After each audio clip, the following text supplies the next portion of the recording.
tell me the rest. Well, it isn't all of us that were made for wild beasts. That's what it's got to be. That's why I watched you. All these little office workers that used to live in these houses, they'd be no good. They haven't any stuff to them. They just used to run off to work. I've seen hundreds of them, running wild to catch their commuter train in the morning for fear they'd get canned if they didn't.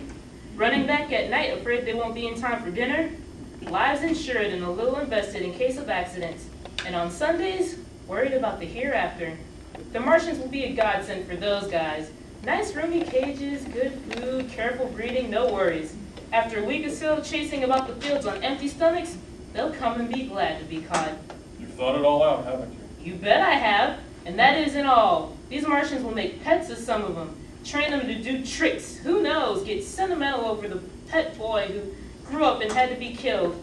And some, maybe, they'll train to hunt us. No, that's impossible. No human being. Yes, they will. There's men who'll do it gladly. If one of them ever comes after me, why?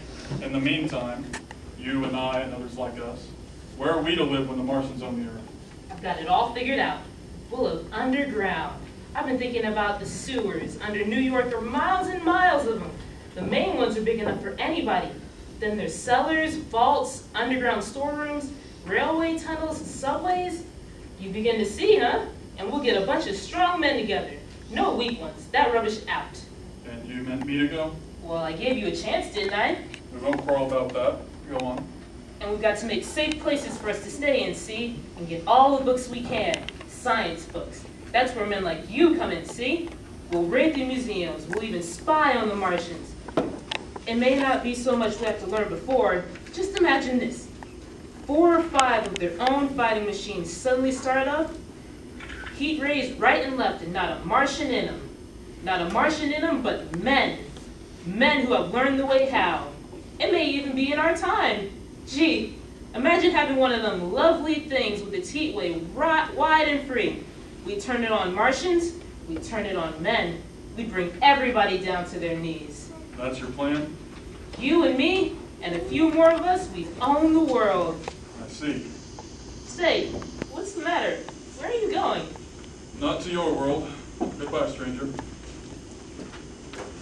After parting with the artillerymen, I came at last to the Holland Tunnel. I entered that silent tube, anxious to know the fate of the great city on the other side of the Hudson. Cautiously, I came out of the tunnel and made my way up Canal Street. I reached 14th Street, and there again were black powder and several bodies and an evil, ominous smell. I wandered up through the 30s and 40s. I stood alone on Times Square. I walked up Broadway in the direction of that strange powder.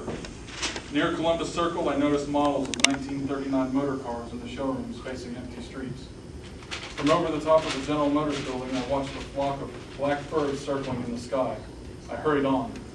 Suddenly, I caught sight of the hood of the Martian machine, standing somewhere in Central Park, gleaming in the late afternoon sun. I rushed recklessly into the park. I climbed a small hill above the pond at 60th Street.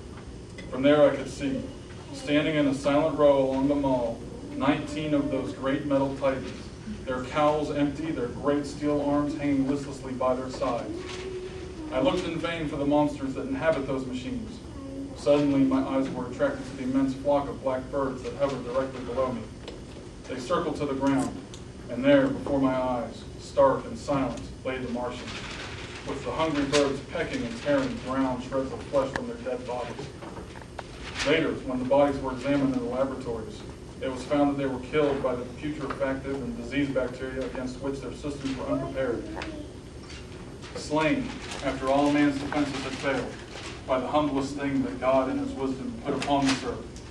Before the cylinder fell, there was a great persuasion that through all the deep of space, no life existed beyond the petty surface of our minute sphere. Now we see further. It may be that the destruction of the Martians is only a reprieve. To them, and not to us, is the future ordained, perhaps.